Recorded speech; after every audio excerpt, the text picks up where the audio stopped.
Good evening all my dear students. Last class में हम लोग डिग्री ऑफ डिसोसिएशन और एवरेज मोलर मास या वेपर डेंसिटी की बात कर रहे थे, फॉर्मूला डिराइव कर रहा था, है ना। एक आधा क्वेश्चन देखें। जैसे पहला क्वेश्चन दे रहा आपको कि फॉस्फीन गैस जो है तो वो डिसोसिएट हो रही है हमारी according to the reaction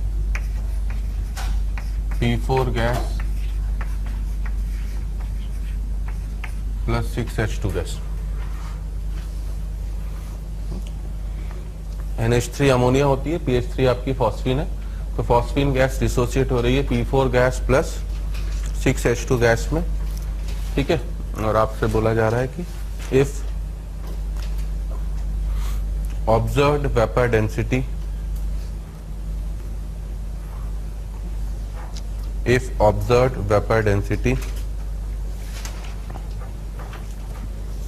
is 1313,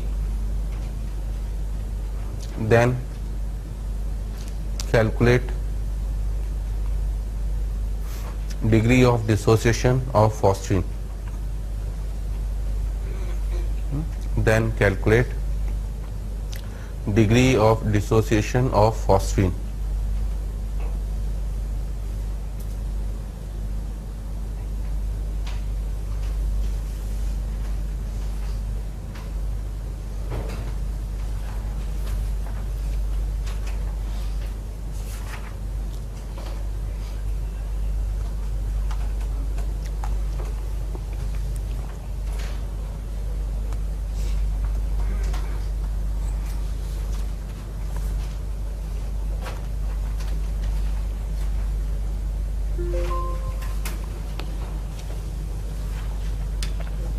ठीक है ना। तो अब डिग्री ऑफ डिसोसिएशन मतलब किसकी वैल्यू पूछी हमसे?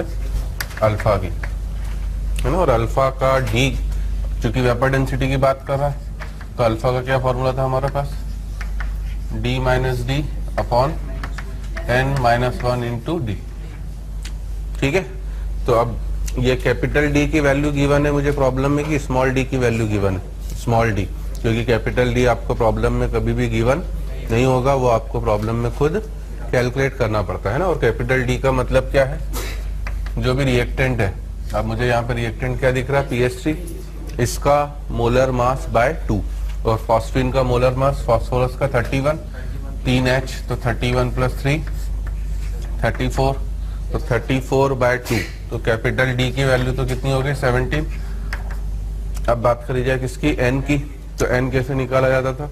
Total moles of product 6 plus 1 कितने? 7 डिवाइडेड बाय इसका स्टैचोमेट्रिक कोएफिशिएंट मतलब 4, तो n हो गया मेरा कितना? 7/4, और स्मॉल d की वैल्यू आपको गिवन है कितना? 30, ठीक है। बस फॉर्मूले में वैल्यू पुट करनी है आपको। Alpha will be equals to capital D मतलब 17 माइनस स्मॉल d मतलब 13 अपॉन 7/4 माइनस 1 इंटू 30, तो ऊपर 4 हो गया, नीचे हमारा 7/4 माइनस 1 मतलब 3/4 इंटू 13, तो that's why my answer will be 16/39।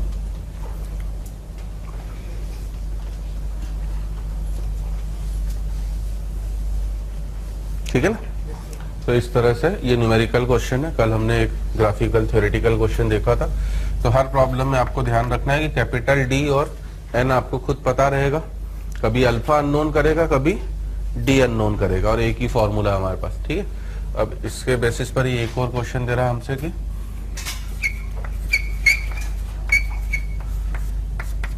2SO3 gas gives 2SO2 gas plus O2 gas, ठीक है। अब हमारा क्वेश्चन है कि density of equilibrium mixture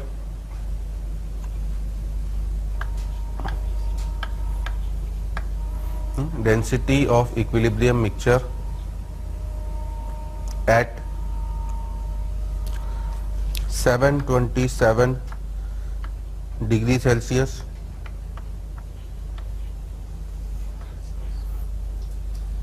and 2 atm pressure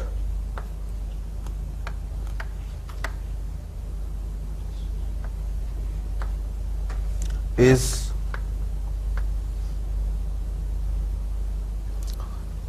1.7 gram per liter. Density of equilibrium mixture at 727 degrees Celsius and 2 atm pressure is 1.7 gram per liter. आपसे कह रहा है calculate degree of dissociation of SO3. ऊपर वाला question भी JEE में पूछा गया, नीचे वाला भी जेई में पूछा गया. Calculate degree of dissociation of SO3.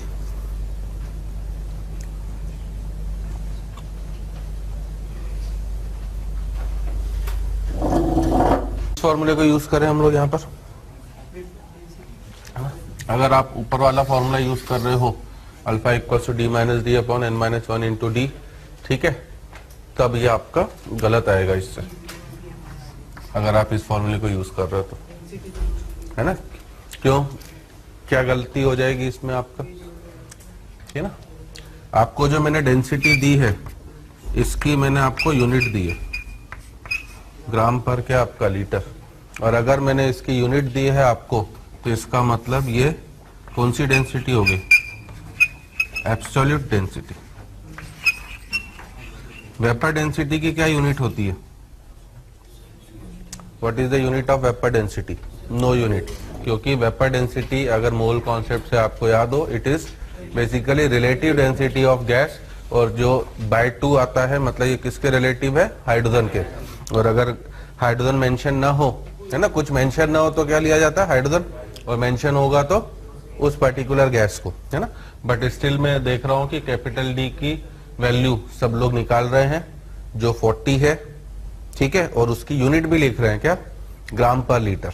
तो इसलिए एक एक कॉन्सेप्ट को आपको पकड़ना पड़ेगा. जेई वाला आपको गड़बड़ी करने के पूरे मौके देता है. तो यहाँ पर इस वाले फॉर्मूले का कोई यूज ही नहीं बचा है, क्योंकि यहाँ पर जो दोनों डी थी वो डायमेंशन लेस है. And now the question given है उसमें डेंसिटी की यूनिट गिवन है. आप पिछली प्रॉब्लम में ही देखो मैंने केवल क्या दिया, ऑब्जर्व वेपर डेंसिटी कितना 30.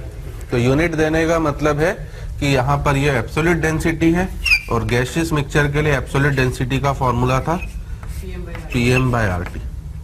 आपको ये यूज करना है. और चूंकि ये डेंसिटी इक्विलिब्रियम मिक्सचर की गिवन है, इसलिए यहाँ पर M की जगह M एवरेज वाला यूज होगा. और इसलिए कल मैंने आपको M एवरेज का भी फॉर्मूला लिखाया था. What was the formula for M average, molar mass of reactant upon 1 plus n-1 into alpha. n तो हमें पता रहता ही है, रिएक्टेंट का मास भी पता है, तो आप देख सकते हो D भी पता है आपको, P भी पता है, T भी पता है, R तो वैसे भी क्या होता है, कांस्टेंट. अब अननोन केवल क्या बचा मेरा, अल्फा. अगर मुझे M एवरेज पता पड़ जाए तो M एवरेज तो मैं निकाल ही सकता हूँ.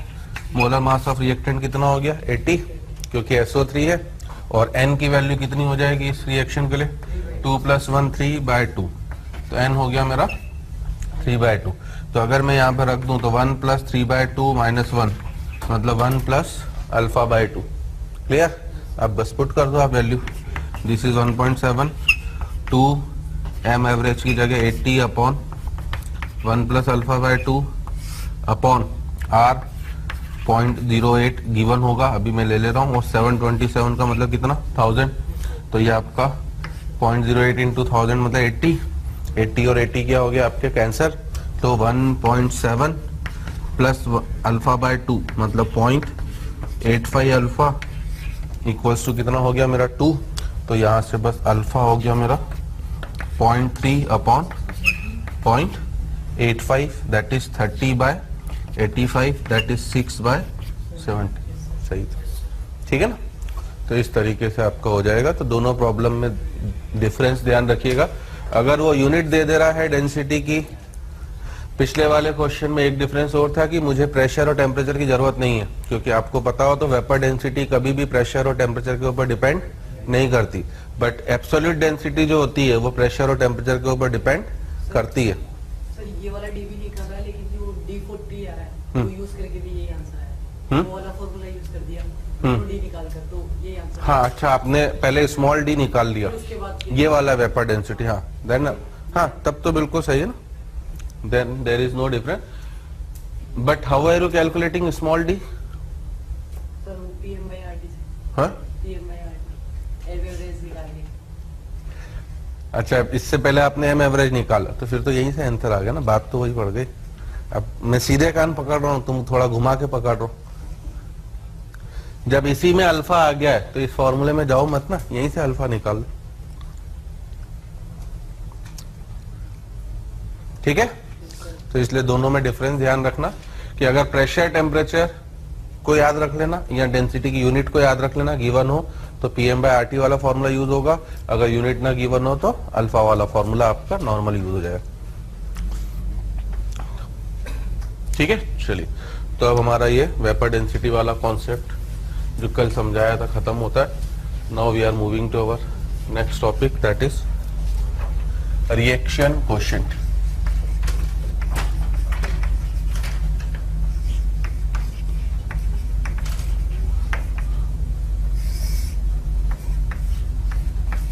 इसे Q से डिनोट करा जाता है। तो this is our next topic, reaction coefficient.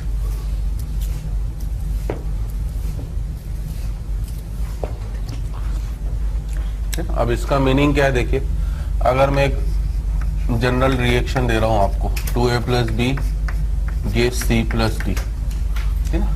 मान लीजिए मैं आपको T = 0 पर इसके A मोल, इसके B, इसके 0, इसके 0 मोल देता हूं, तो ये रिएक्शन किस डायरेक्शन में जाएगी? फॉरवर्ड, ठीक है ना। तो आप डायरेक्शन इमीडिएटली बता सकते हो कि this reaction will move in forward. F लिख रहा हूं मैं, इसके तो A मोल, इसके B मोल, इसके C, इसके 0। अब ये रिएक्शन किस डायरेक्शन में जाएगी? फॉरवर्ड, है ना। जब तक कोई चीज अगर बैकवर्ड में जाना होगा, फॉरवर्ड में जाने के लिए मुझे किस किस की जरूरत है? A और B, क्योंकि फॉरवर्ड के लिए ये रिएक्टेंट है। बैकवर्ड में जाने के लिए मुझे किस किस की जरूरत है? C और D। तो अगर कोई भी एक मिसिंग A या B में से हो गया तो वो रिएक्शन फॉरवर्ड में तो जा ही नहीं सकती, और C या D में से कोई एक मिसिंग होगा तो बैकवर्ड में नहीं जा सकती। तो अभी दोनों केसेस में क्या हो गया? फॉरवर्ड। अब अगर मैं इसे 0, इसे 0, इसके C और इसके D बोल दूं, तो अब ये रिएक्शन डेफिनेटली किस डायरेक्शन जाएगी? इसके A, इसके 0, इसके C, इसके D। अभी भी किस डायरेक्शन में जाएगी? बैकवर्ड, ठीक है ना। बट अगर मैं पांचवी सिचुएशन कर दूं, इसके A, इसके B, इसके C, इसके D, अब क्या होगा?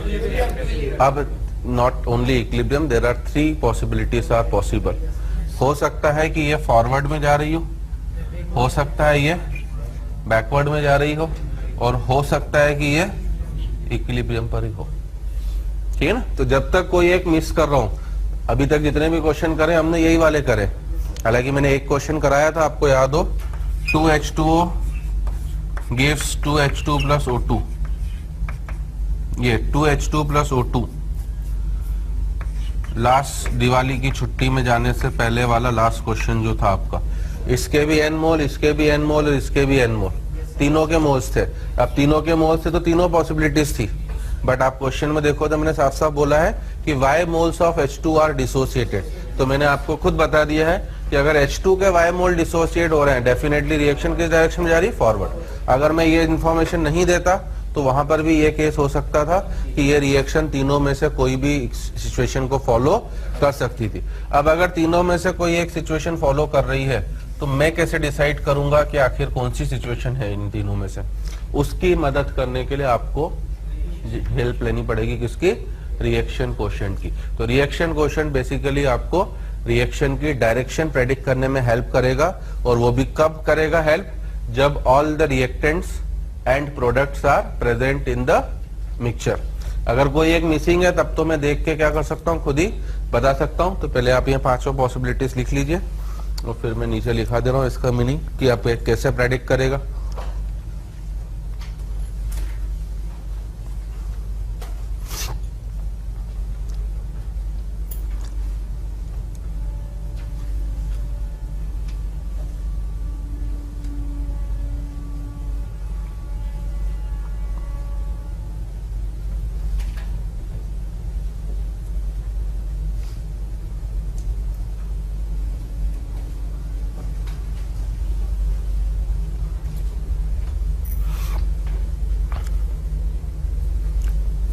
ठीक है, तो इसलिए नीचे लिखना हमारा था कि इन द लास्ट केस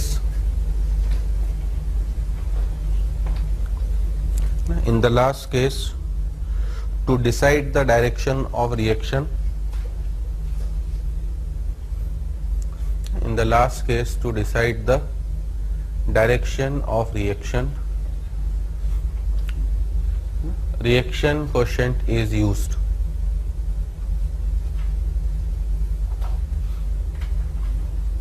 ठीक है, and it came into picture. इसका यूज केवल उन्हीं प्रॉब्लम्स में होगा. It came into picture when all the reactants and product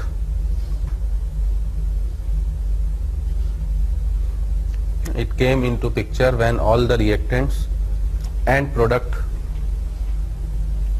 are given in any particular problem.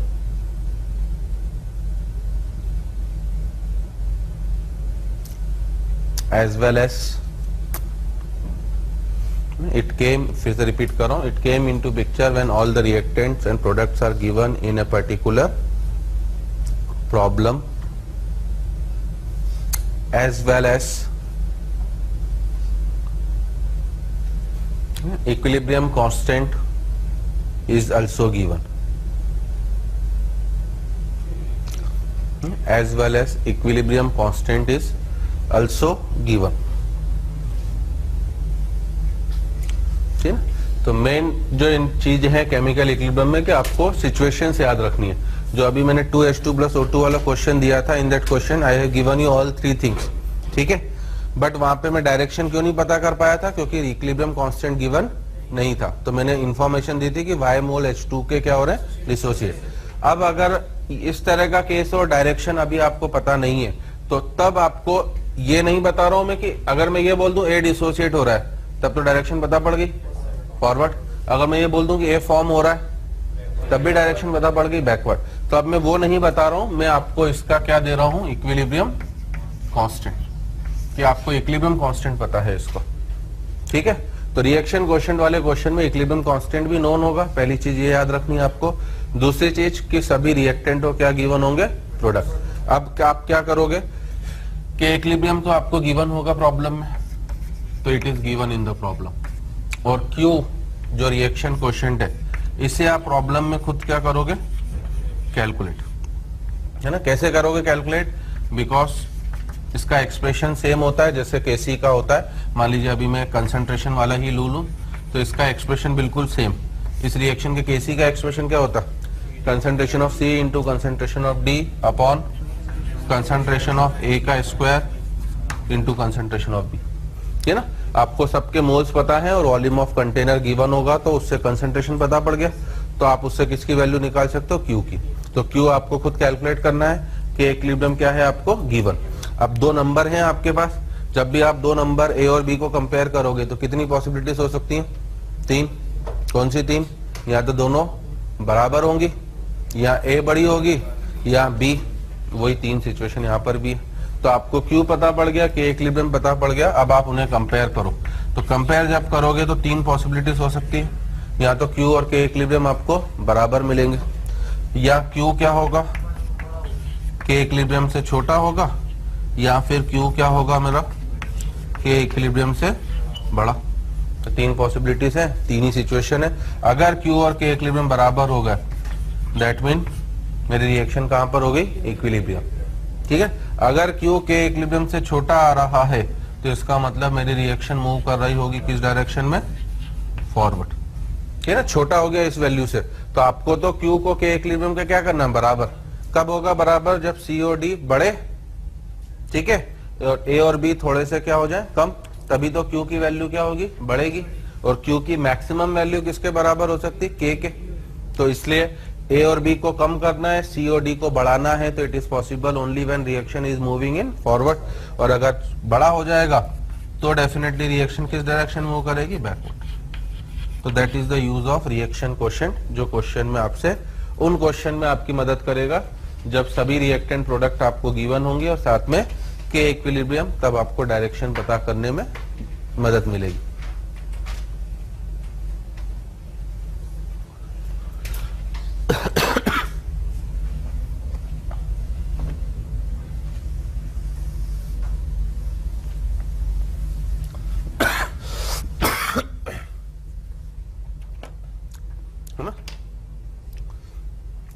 इसी को न्यूमेरिकल फॉर्म में दूं कि मान लीजिए इसके 5 मोल हैं आपके पास, इसके 10 हैं, ठीक है ना, इसके आपके पास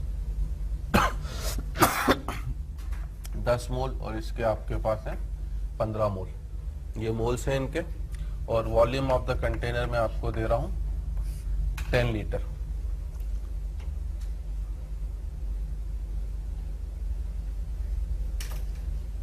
ठीक है, और अगर मैं आपसे बोल दूं कि इस रिएक्शन का इक्विलिब्रियम कांस्टेंट 10 है ना, Kc, चूंकि मोल्स और वॉल्यूम दिया है तो कंसंट्रेशन हो गया, तो अब मैं Kc दूंगा।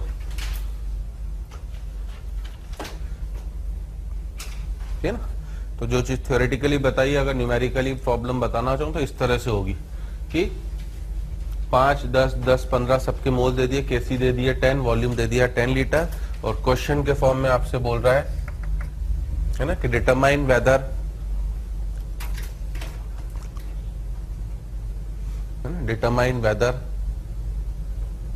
A will form in the reaction or consume in the reaction. Determine whether A will form in the reaction or consume in the reaction. ठीक, क्या मतलब हो गया? अगर A फॉर्म मतलब वही डायरेक्शन का हो गया, सीधे सीधे क्वेश्चन है आपका। A फॉर्म मतलब रिएक्शन बैकवर्ड, A कंज्यूम मतलब फॉरवर्ड, और हो सकता है कि A ना फॉर्म हो रहा हो ना कंज्यूम हो रहा, तो आपको चेक करना पड़ेगा। तो कैसे चेक करेंगे? मैं सीधे बस इसका क्या निकाल लूंगा, Q। ठीक है ना, तो एक ही तरह का क्वेश्चन है, फिक्स है, आपको तरीका याद रखना है। सभी रिएक्टेंट्स एंड प्रोडक्ट गिवन होंगे और साथ में क्या गिवन होगा, Kc। तो अब अगर मैं Q का एक्सप्रेशन निकालूं, 10 इंटू 15 ऊपर, नीचे 5 का स्क्वायर इंटू 10, ये तो मोल्स है। वॉल्यूम कहाँ जाएगा, ऊपर के नीचे? ऊपर, क्योंकि नीचे टोटल पावर 3 है, ऊपर टोटल पावर कितनी है आपकी, 2, तो इंटू 10 ऊपर आ गया। क्लियर? 10 और 10 तो आपका कैंसल, ठीक है ना। 15 इंटू 10 150, और 5 का स्क्वायर कितना, 25, तो 120, 150 बाय 25 कितना हो गया, 6। और 6 होने का मतलब Q लेस देन Kc, और Q लेस देन Kc मतलब रिएक्शन फॉरवर्ड में, और रिएक्शन फॉरवर्ड में मतलब हम लोग क्या बोलेंगे, A विल कंज्यूम। ठीक है ना, तो we will say A will consume in the reaction.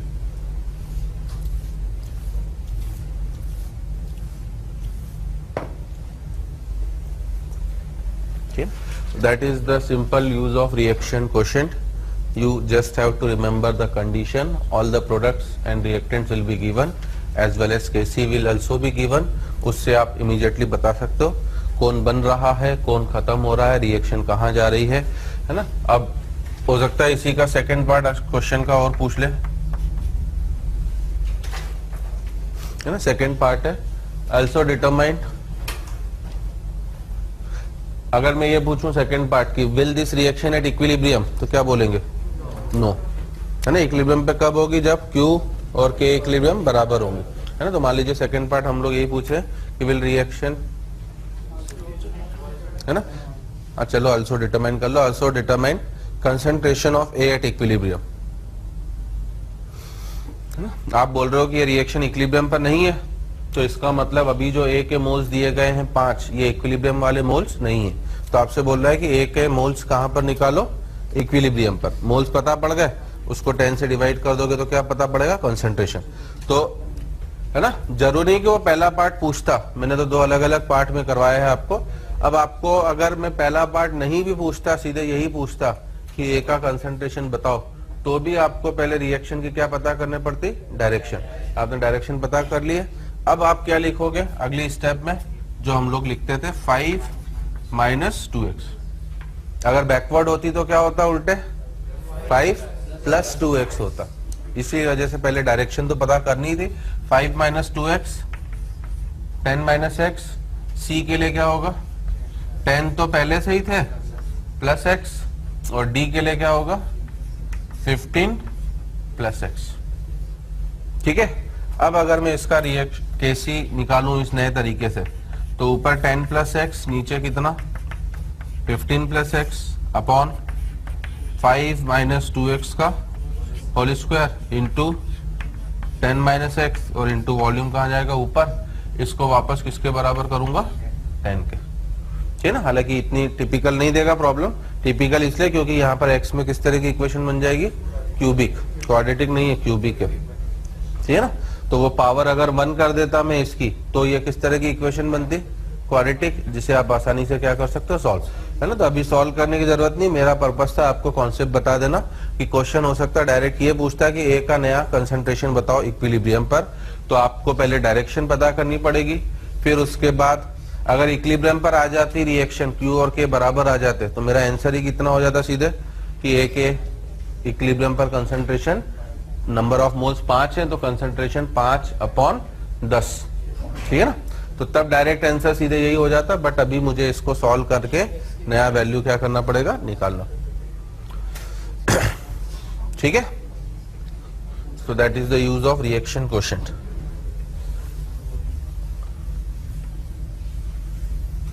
अब लिखो हमारा next topic,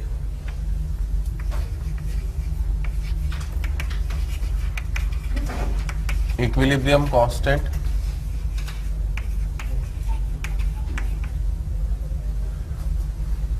equilibrium constant, its characteristics and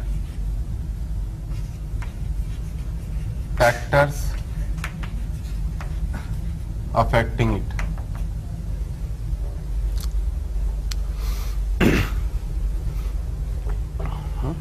equilibrium constant, इसकी कैरेक्टरिस्टिक्स और कौन कौन से फैक्टर्स इसे अफेक्ट कर सकते हैं उसके बारे में अब हम लोग बात कर रहे हैं, ठीक है। इसमें पहला पॉइंट लिखना हमारा, क्या इक्विलिब्रियम कांस्टेंट प्रेशर से चेंज हो सकता है।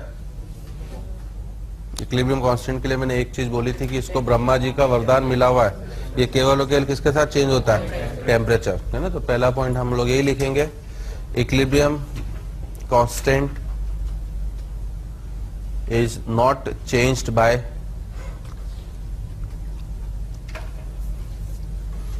equilibrium constant is not changed by addition चलो addition ही लिख लो पहले, by addition of any material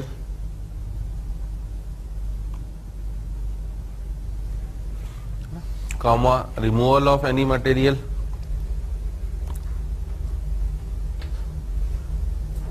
comma changing pressure oblique volume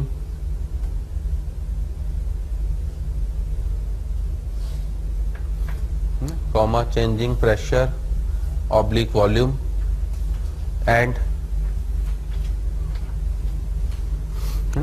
addition oblique removal, दोनों एक साथ कर लीजिएगा, addition oblique removal of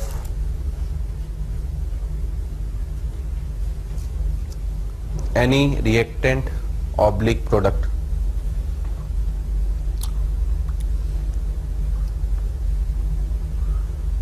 फिर से रिपीट करो, equilibrium constant is not change by addition of any material oblique removal of any material oblique changing of pressure and volume and addition or removal of any reactant or product, ठीक है। कोई भी reaction है आपकी जो एक fix condition पर चल रही है, आप उस रिएक्शन का भले प्रेशर चेंज कर दो, चाहे आप उसका क्या चेंज कर दो, वॉल्यूम, ठीक है ना। चाहे आप उसमें किसी रिएक्टेंट के मोल बढ़ा दो, चाहे घटा दो, चाहे प्रोडक्ट के बढ़ा दो, चाहे घटा दो, चाहे आप कंटेनर का ढक्कन खोल के कोई नया मटेरियल उसमें डाल दो या उसमें से कोई मटेरियल क्या कर दो, निकाल दो। इन सब चेंजेस से इक्विलिब्रियम कांस्टेंट की न्यूमेरिकल वैल्यू कभी भी चेंज होने वाली नहीं है, क्योंकि इसे ब्रह्मा जी का क्या मिला हुआ, वरदान। वरदान ये है कि आपकी न्यूमेरिकल वैल्यू केवल टेम्परेचर के साथ चेंज होगी, ठीक है ना। इन सब चेंजेस से क्या होगा, इक्विलिब्रियम डिस्टर्ब होगा। इक्विलिब्रियम डिस्टर्ब होने का मतलब रिएक्शन या तो फॉरवर्ड में जाएगी थोड़ी सी या फिर बैकवर्ड में, है ना, जिसको हम बाद में देखेंगे। अभी ये पॉइंट ध्यान रखना। सेकेंड पॉइंट लिखो, equilibrium constant is also not disturb by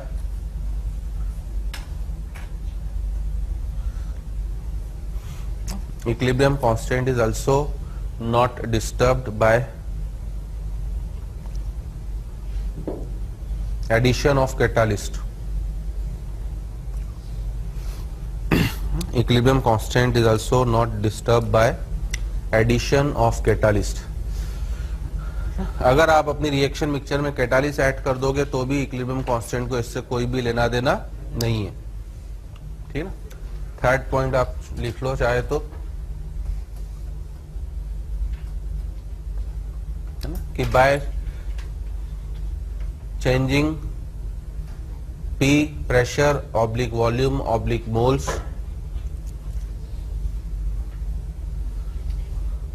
by changing pressure oblique volts oblique volume oblique any material, equilibrium of the reaction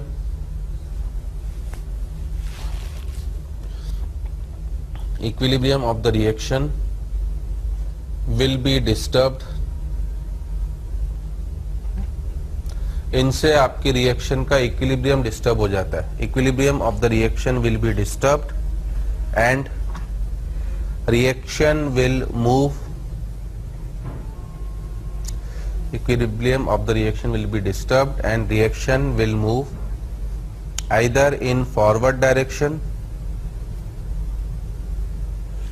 Reaction will move either in forward direction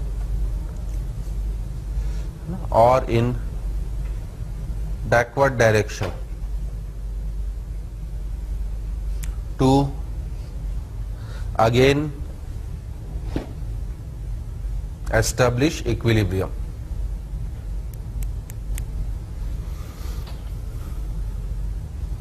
Either in forward direction or in backward direction to again establish equilibrium.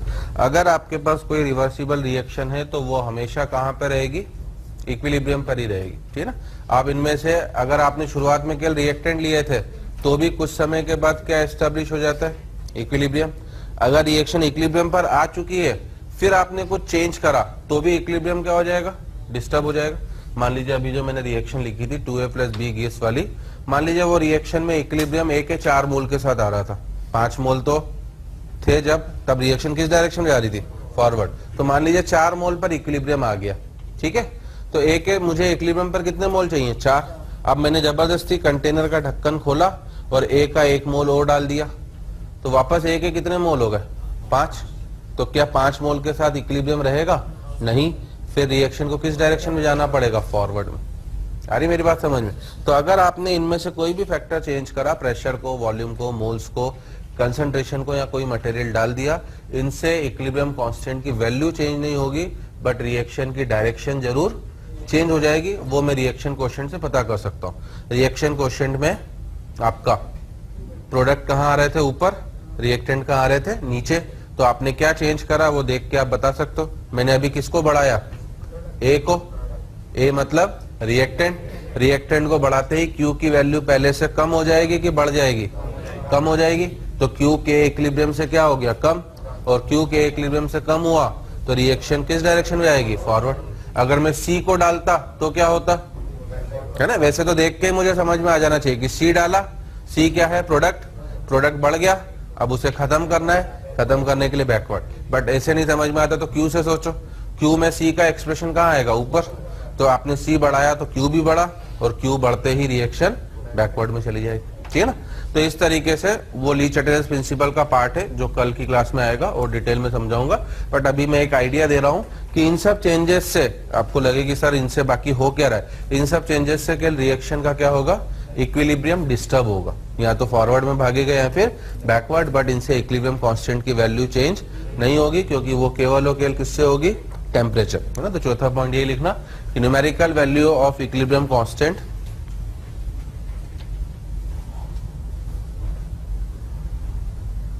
numerical value of equilibrium constant depends upon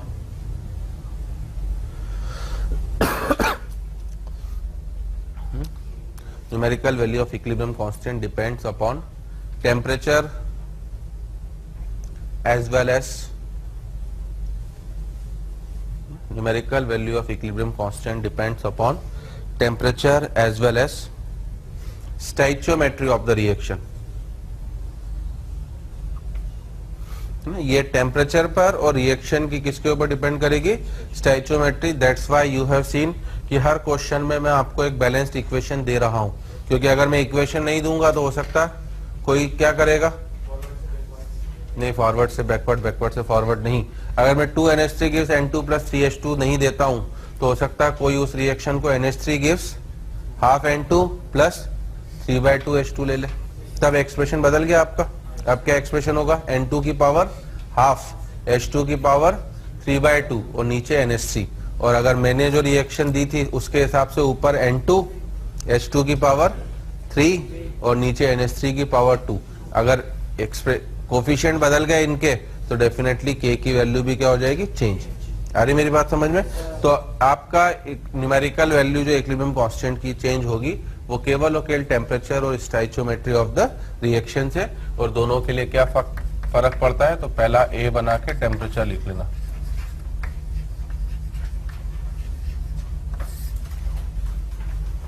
first है हमारा temperature, है ना, जो एक काफी बड़ा सा formula है और JEE 2013 इसी साल ये पूछा भी गया था, है ना। ये फॉर्मूला आपको ध्यान रखना है, log of K equilibrium 2 upon K equilibrium 1 equals to delta H upon 2.303R 1 by, है ना। आप पहले एक लाइन लिख लेना कि variation of equilibrium constant with temperature is given bye.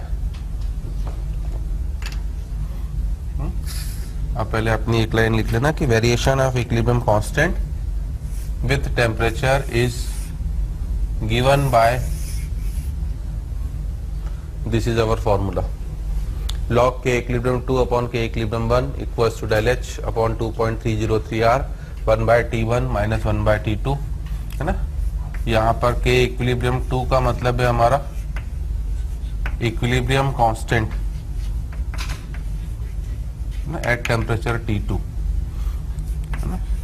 K equilibrium 1 का मतलब है equilibrium constant at temperature T1। Delta H का मतलब है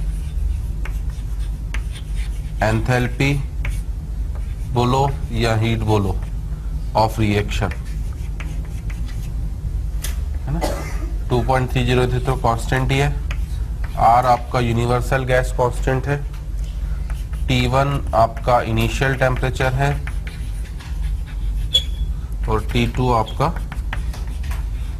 फाइनल टेम्परेचर है। R के बारे में जरूर केयरफुल रहना, एंथैल्पी और हीट ऑफ रिएक्शन है, और हीट मतलब या तो इसकी यूनिट कैलोरी में गिवन होगी या फिर जूल में, तो इसलिए R की यूनिट में भी केयरफुल रहना। अगर डेल्टा H आपको कैलोरी में गिवन है तो आपको R की वैल्यू 2 वाली रखनी पड़ेगी। अगर गैसियस स्टेट से आपको याद हो 2 वाली R की यूनिट की, है ना, 2 वाले की यूनिट ही क्या थी, कैलोरी पर मोल कैलोरी, है ना। एंड इफ डेल्टा H आपको जूल में गिवन हो तो आपको R की वैल्यू रखनी पड़ेगी 8.3 वाली, क्योंकि इसकी यूनिट थी जूल पर मोल कैलोरी। नॉर्मली क्वेश्चन कम आते हैं क्योंकि इनमें कैलकुलेशन काफी ज्यादा हो जाती है ना, लॉग वॉग लेना है आपको, ये सब करना है, बट एटलीस्ट फॉर्मूला जरूर पूछा जाता है, तो आप ध्यान रखिएगा। इसी साल फॉर्मूला पूछा गया था कि ये फॉर्मूला है, तो whenever you see any change in temperature तब आपको इस फॉर्मूले से पहले नई वैल्यू निकालनी पड़ेगी।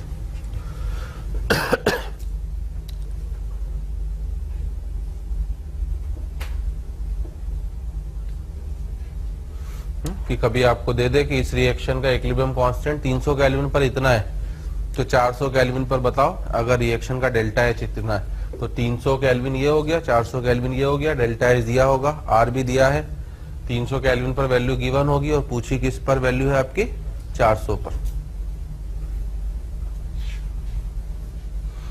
डेल्टा H के बारे में मैंने बताया था, आपको याद हो तो, अगर डेल H पॉजिटिव हो तो रिएक्शन किस नेचर की होगी, एंडो, ठीक है ना। और डेल H एंडो का मतलब क्या होता है, जिसमें हीट क्या होगी, एब्जॉर्ब, है ना। और डेल H अगर नेगेटिव हो तो इसका मतलब रिएक्शन एक्सो, जिसमें हीट क्या हो गया आपका, रिलीज।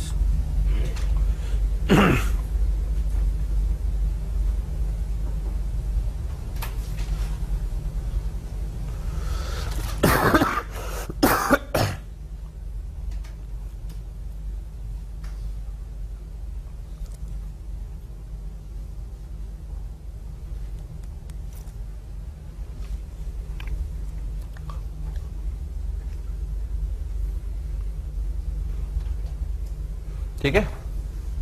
तो दिस इज द फॉर्मूला जो अभी तक हमारा वेट कर रहा था कि इक्विलिब्रियम कांस्टेंट के टेम्परेचर के साथ चेंज होता है, और इस फॉर्मूले से आपको उसकी अगर न्यूमेरिकल क्वेश्चन दे दे तो वैल्यू क्या करनी पड़ेगी, निकालनी। ज्यादातर न्यूमेरिकल क्वेश्चन नहीं देगा, किस टाइप का क्वेश्चन देगा, जैसे एक अगला क्वेश्चन दे रहा हूं मैं, छोटा सा लिखो, equilibrium constant of A reversible reaction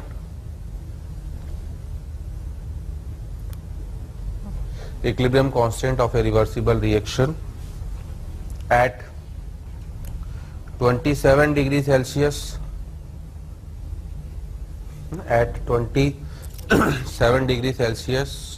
and 37 degrees Celsius is 100 and 1000 respectively.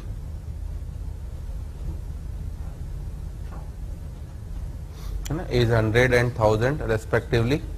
आपसे कह रहा है डिटरमाइन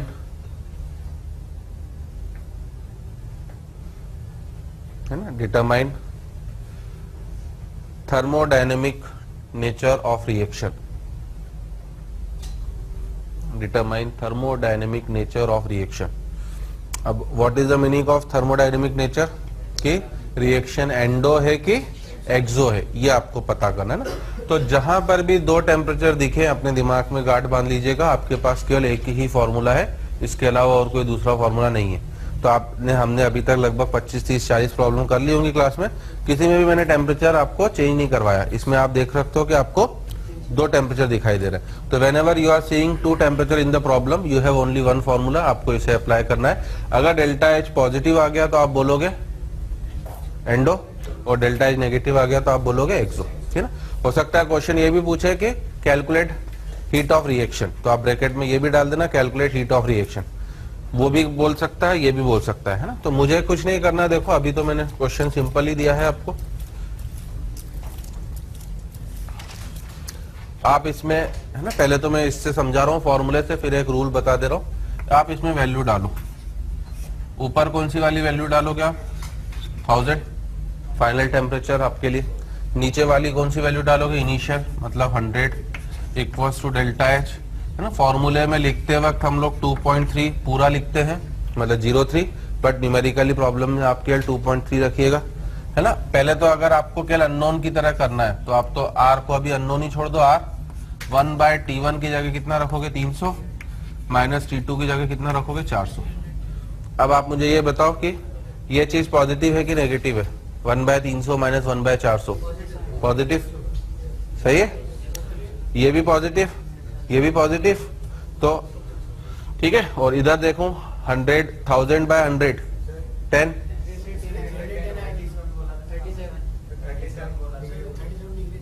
37 बोला था क्या, 127 कर लो यार, उससे कैलकुलेशन इजी होगी, क्योंकि मैंने डेल्टा एच को कैलकुलेट करने के लिए भी बोला आपसे। अब 127 कर लो, ठीक है। 37 भी होगा तो भी पॉजिटिव होगी, कोई दिक्कत नहीं।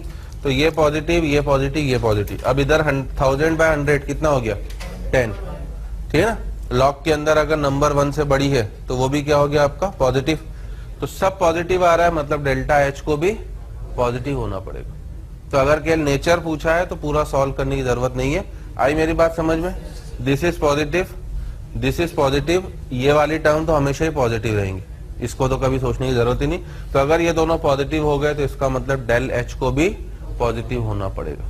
अगर मैं इसकी जगह यहां पर वैल्यू 10 कर देता तब क्या होता, तब 10/100 log 1/10, और log 1/10 क्या होता नेगेटिव। आ रही मेरी बात समझ में। अब ये तो दोनों पॉजिटिव है, ये भी पॉजिटिव है। अगर LHS नेगेटिव है तो डेल्टा एच को नेगेटिव होना पड़ेगा। आई यू गेटिंग माई आइडिया। तो इसका मतलब हम शॉर्टकट में अगर के नेचर पूछ रहा है तो हम तो ये बोल सकते हैं कि अगर इक्विलिब्रियम कांस्टेंट टेम्परेचर बढ़ाने पर बढ़ रहा है तो रिएक्शन किस नेचर की होगी, एंडो, और अगर कम हो रहा है तो एक्सो। तब मुझे इस फॉर्मूले की भी कोई जरूरत नहीं है। Are you getting my idea, है ना। तो अभी हम लोग ये बोलेंगे, पहले तो आप अपना लिख लेना इस तरीके से, फॉर्मूले में वैल्यू पुट कर दो।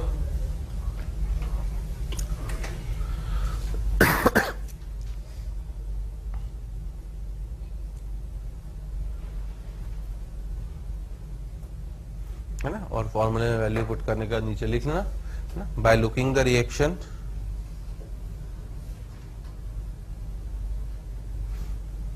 है ना, we found that del H should be positive. By looking the reaction we found that del H should be positive. So reaction should be endothermic in nature.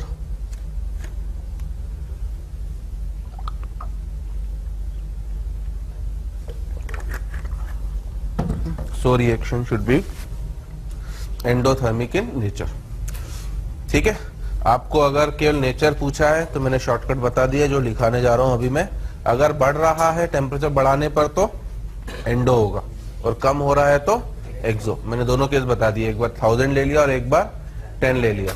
ठीक है, अब मैंने सेकंड पार्ट बोला था कि वैल्यू भी निकालो, हो सकता है क्वेश्चन ये हो, तो वैल्यू वाला क्वेश्चन भी खूब सिंपल होगा, बस आर की जगह, है ना, कुछ नहीं बोला है तो कैलोरी वाला ले लेता हूँ, वैल्यू सिंपल हो जाएगा 2 log 10 कितना होता है 1, तो LHS में तो हो गया आपका 1 equals to del H upon 4.6। इधर आप LCM लोगे तो 400 माइनस 300, ऊपर तो 100, नीचे 300 इंटू 400, ये जीरो का है तो आपके सीधे सीधे किसकी वैल्यू आ जाएगी, del H की। 4.6 इंटू 4 मतलब 18.4 इंटू 300, इसको भी हटा दो, अब मल्टीप्लाई कर दो तो 0, 4 3 जा 12, 18 सीधा 54 प्लस 1 55। क्लियर, तो del H बराबर 5520 कैलोरी। तो न्यूमेरिकल क्वेश्चन में आ सकता है कि अगर इक्विलिब्रियम कांस्टेंट इस टेम्परेचर पर इतना है, इस पर इतना है, तो रिएक्शन का डेल्टा H बताओ, इस तरीके से निकल आएगा डेल्टा H हमारा।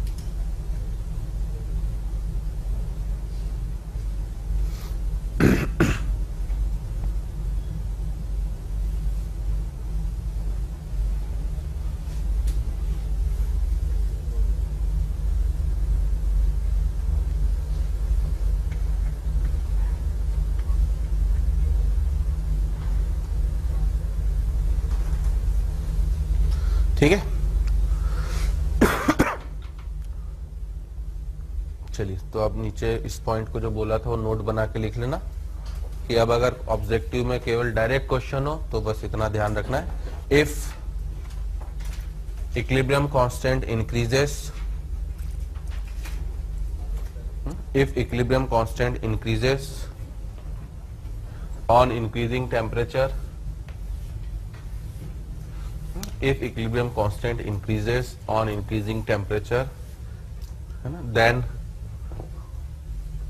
reaction will be endothermic. अगर इक्विलिब्रियम कांस्टेंट टेम्परेचर बढ़ाने पर बढ़ रहा है तो reaction will be endothermic, and if it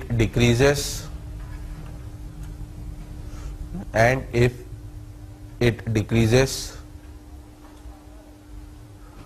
on increasing temperature, then it must be exothermic.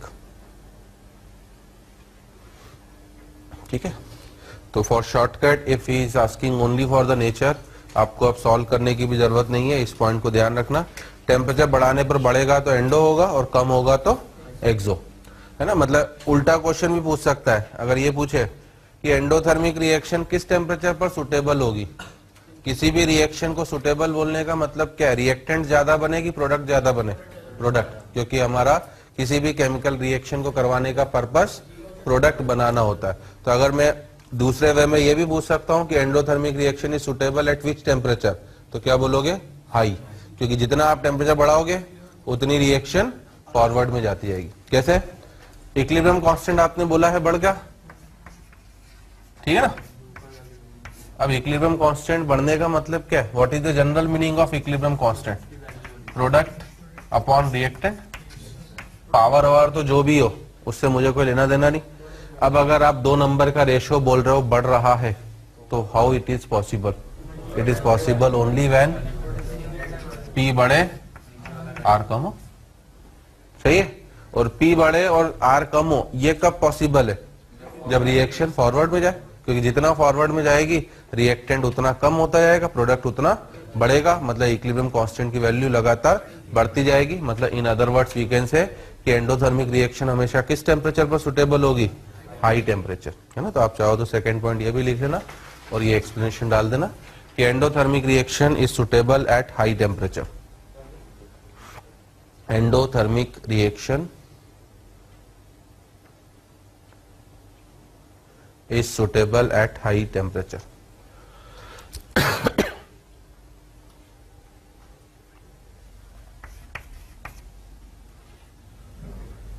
है ना।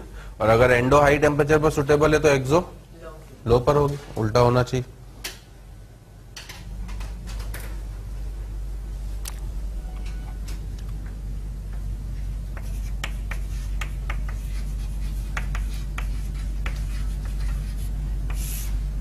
ठीक है, तो फर्स्ट फैक्टर टेम्परेचर का इफेक्ट ये था। Now I am coming to stoichiometry of the reaction. इसका इफेक्ट क्या होगा? इसमें 3 रूल है आपके। पहला रूल, पहले मैं क्वेश्चन से बता रहा हूं कि A gives B, इसका इक्विलिब्रियम कांस्टेंट K1 है।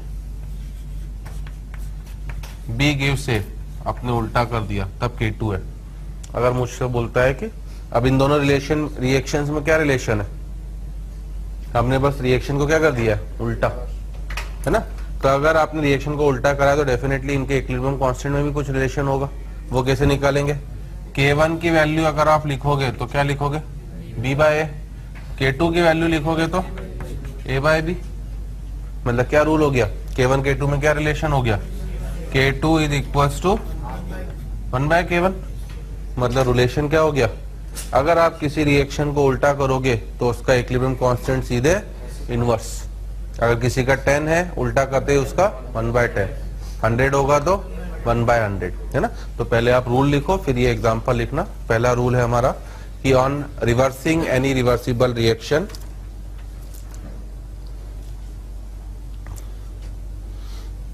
On reversing any reversible reaction,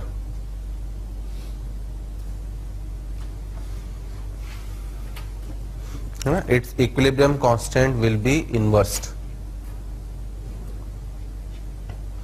On reversing any reversible reaction, its equilibrium constant will be inversed.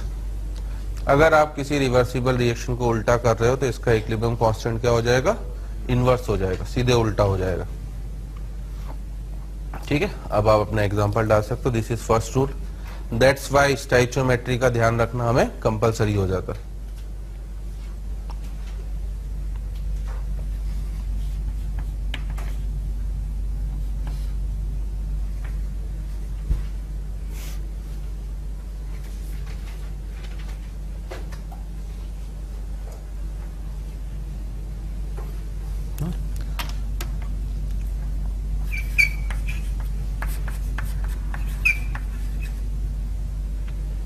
अब अगले रूल के लिए देखिए, सेकेंड रूल है ना। पहले मैं एग्जांपल दे दे रहा हूँ, फिर रूल लिखा रहा हूँ। अब मैंने यही रिएक्शन है, क्या करा मैंने?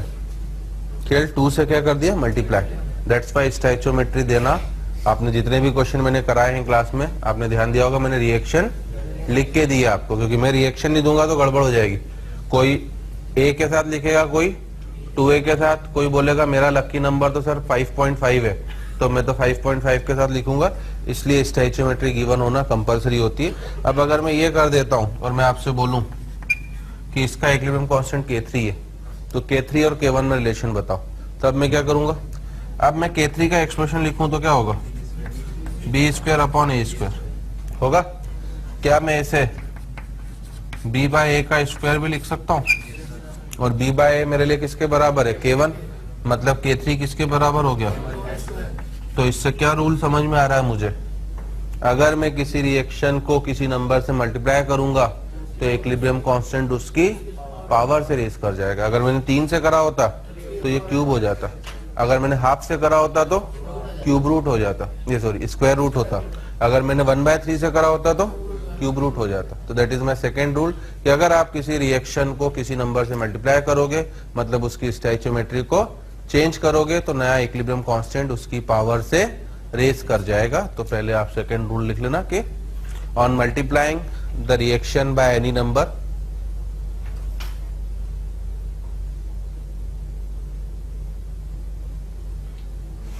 on multiplying the reaction by any number, equilibrium constant will be raised by the power equal to that number.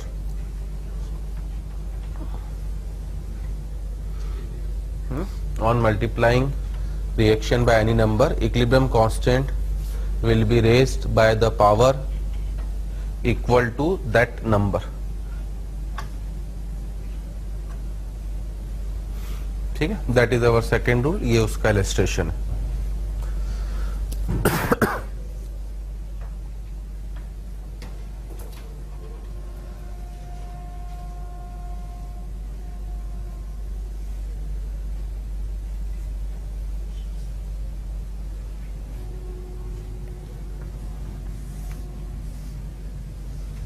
ठीक है, अब अगर मैं तीसरा रूल बोलूं, है ना, उसको भी पहले मैं एग्जांपल से समझा रहा हूँ। A gives B का K1 था, एक और नई रिएक्शन ली हमने C gives D, इसका मान लीजिए, है ना, K2 K3 तो हो गया ना, अब मान लीजिए K4 ले लेता हूँ, और एक और नई रिएक्शन ली है हमने A plus C gives B plus D, इसका मैंने K5 लिया है। ठीक है, और मुझसे बोल रहा है कि K1 K4 और K5 में क्या रिलेशन। ठीक है, तो K1 का तो एक्सप्रेशन लिख दिया मैंने, K4 का क्या एक्सप्रेशन होगा, D बाय C, K5 का क्या एक्सप्रेशन होगा, B into D upon A into C। सही है, क्या मैं इसे ऐसे अलग अलग करके ऐसा भी लिख सकता हूं, कोई पाप तो नहीं पड़ेगा ना मुझे। तो अब ये B बाय A किसके बराबर है, K1, और ये D बाय C किसके बराबर है, K4, मतलब K5 किसके बराबर हो गया, K1 इंटू K4। ठीक है, और अगर मैं इधर पैटर्न को एनालाइज करूं तो इधर क्या पैटर्न है, एक्चुअली मैंने दोनों रिएक्शन को ऐड करा। जैसे आप ऐड करोगे तो रिएक्टेंट साइड में क्या हो गया, A plus C, product side में क्या हो गया, B प्लस D। मतलब तीसरा रूल क्या बन रहा है, जब भी आपने दो रिएक्शन को ऐड करा तो नया इक्विलिब्रियम कांस्टेंट क्या होगा, दोनों का प्रोडक्ट, मल्टीप्लिकेशन हो जाएगा। ठीक है ना। तो हम लोग पहले थर्ड रूल लिखेंगे। ये तीन रूल इंपॉर्टेंट है। उल्टा करने पर इनवर्स हो जाएगा, किसी नंबर से मल्टीप्लाई करने से उसकी पावर से रेस कर जाएगा, ऐड करने पर इक्विलिब्रियम कांस्टेंट मल्टीप्लाई। तो थर्ड रूल लिखना, ऑन एडिंग टू रिएक्शन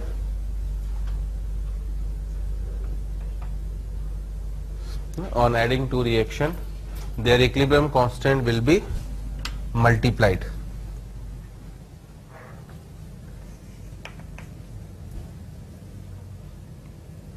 ठीक है ना। अब इस बेसिस पे जैसे मैं कुछ छोटे मोटे क्वेश्चन दे रहा हूं, 2a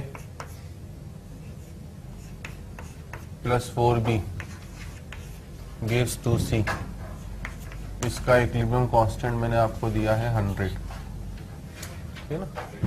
और 3d gives 3, इसका दिया है मैंने आपको 27। न्यूमेरिकल क्वेश्चन हो सकते हैं छोटे मोटे। अब मैं आपसे बोल रहा हूं कि इन रिएक्शन का इक्विलिब्रियम कांस्टेंट बताओ।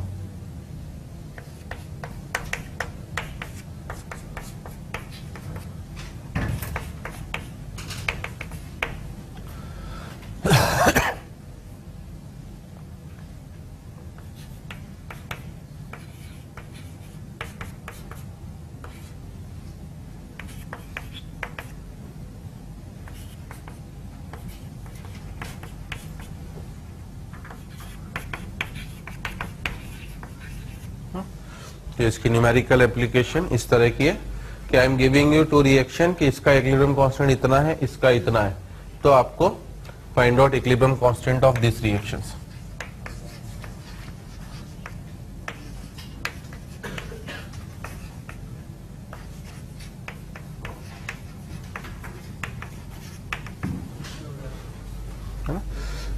ये केवल देख के होंगे, ये मैंने समझाने के लिए अलग अलग लिखा है ना, आपको लिखने की जरूरत नहीं, आप एक्सप्रेशन लिखोगे नहीं, देख के आप बता सकते हो क्या होगा।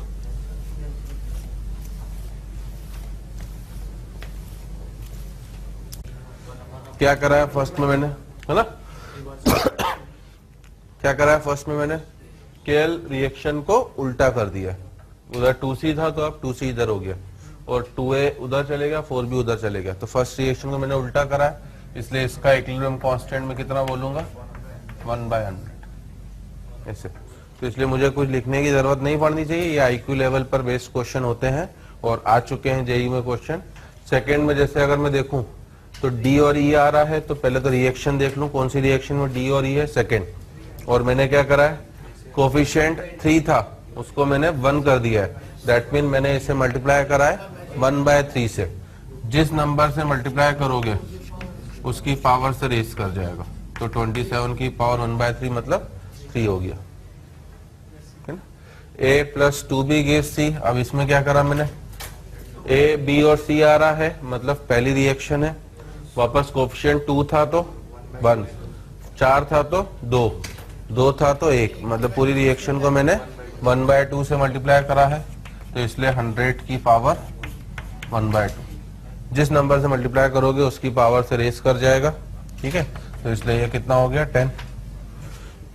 लास्ट थोड़ी जरूर अच्छी और टिपिकल बोल सकते हैं। इसमें क्या करा है ना, इस रिएक्शन को एक तो उल्टा करा है, एक तो ये रिएक्शन ली है मैंने, अब मैं इन्हीं से निकाल लूं, एक तो ये रिएक्शन ली है और इसको उल्टा करा है।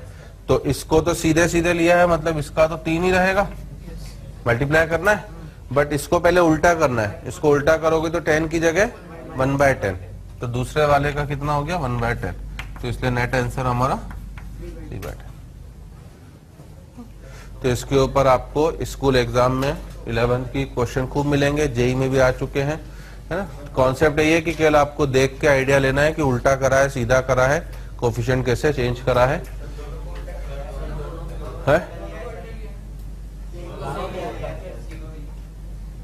E और D, अच्छा ये भी 3 की जगह कितना, 1/3। दोनों को कहां लिया है उल्टा, ये तो सही लिया है मैंने।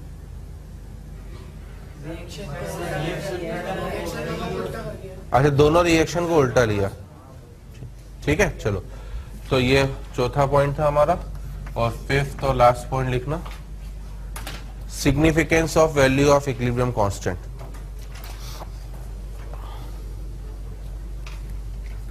लास्ट एंड फिफ्थ पॉइंट हमारा, significance of value of equilibrium constant.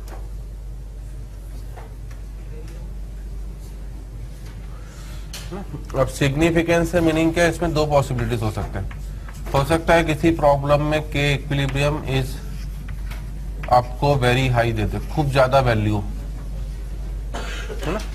Very high को नॉर्मली नंबर के टर्म्स में बोलूं कि अगर 1000 से ज्यादा हो जाती है इक्विलिब्रियम कांस्टेंट की वैल्यू, तो उसे वेरी हाई बोला जाता है ना। तो इस तरह के क्वेश्चन के लिए मुझसे पूछ सकता है कि अगर इस रिएक्शन का इक्विलिब्रियम कांस्टेंट मान लीजिए 2000 है, तो इससे आपको क्या आइडिया मिल रहा है ना। अब के इक्विलिब्रियम, अभी मैंने बोला था, होता क्या है के इक्विलिब्रियम, प्रोडक्ट अपॉन रिएक्टेंट। अगर आप बोल रहे हो कि के वेरी हाई है, हाउ इज इट पॉसिबल, ये तभी पॉसिबल है जब पी खूब ज्यादा हो और आर काफी कम हो, ठीक है ना। तो ये it is possible only when जब कंसंट्रेशन ऑफ प्रोडक्ट हाई हो जाए और कंसंट्रेशन ऑफ रिएक्टेंट क्या हो जाए, लो। और ये कब पॉसिबल है, जब ज्यादा से ज्यादा रिएक्टेंट किस में बदल जाए, प्रोडक्ट में। तो इस तरह की रिएक्शन को हम क्या बोलेंगे, प्रोडक्ट फेवरेबल। इस तरह की रिएक्शन को क्या बोलेंगे, प्रोडक्ट फेवरेबल। या अगर मैं स्टेबिलिटी के टर्म्स में बात करूं तो कौन ज्यादा स्टेबल है, प्रोडक्ट ज्यादा स्टेबल है, तभी तो रिएक्टेंट ज्यादा से ज्यादा किस में बदलता जा रहा है, प्रोडक्ट में। क्योंकि हर रिएक्शन कहां जाना चाहती है, अनस्टेबल से स्टेबल की तरफ, ठीक है ना। तो पहले इस तरह से लिख लेना।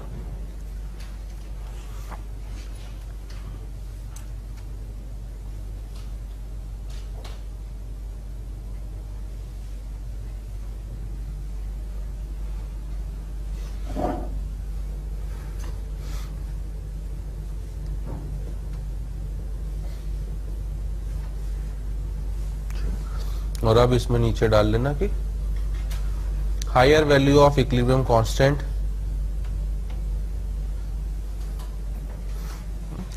higher value of equilibrium constant indicates that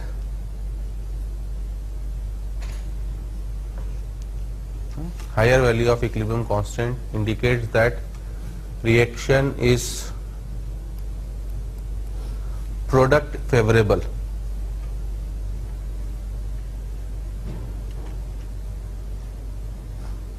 Reaction is product favorable, that is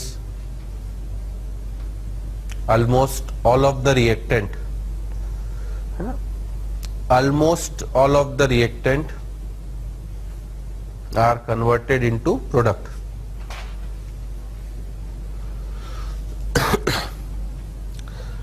almost all of the reactant का मतलब क्या? पूरा नहीं हुआ है. क्यों नहीं हुआ है पूरा? क्योंकि रिवर्सिबल रिएक्शन में कभी भी पूरा हो ही नहीं सकता है ना. बट मैक्सिमम जितना हो सकता था वो ज्यादा से ज्यादा किसमें बदल चुका है? प्रोडक्ट में, है ना. And reactant is more stable then product. And अच्छा उल्टा होता है. And product is more stable then reactant.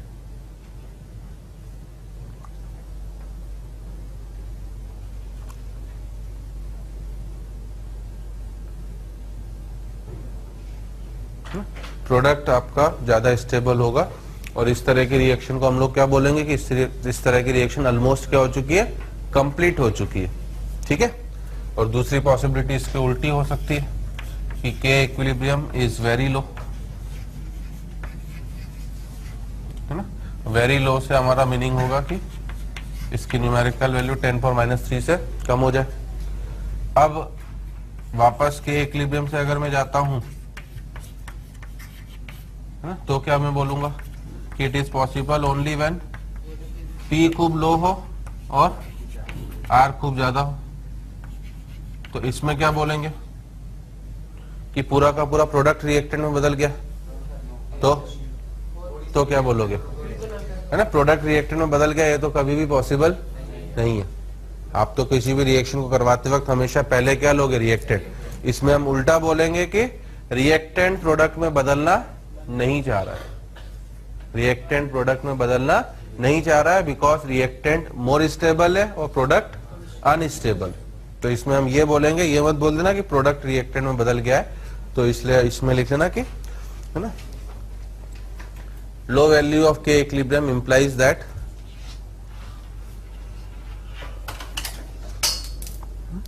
Low value of K equilibrium implies that reactant is more stable than product.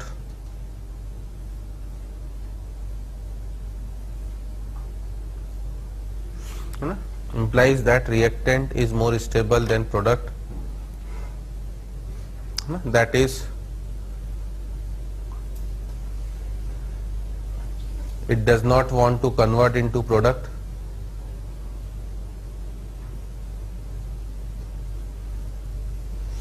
That is, it does not want to convert into product. So reaction will be reactant favorable.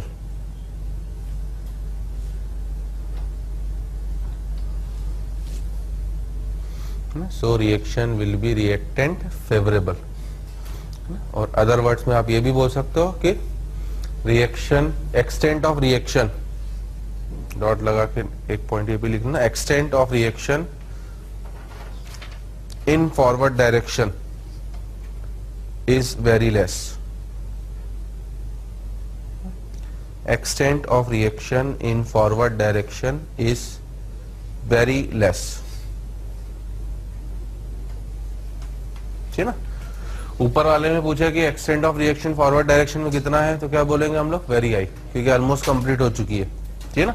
नीचे वाले में क्या बोलेंगे हम लोग? Very less. ठीक है. So today we are stopping over here.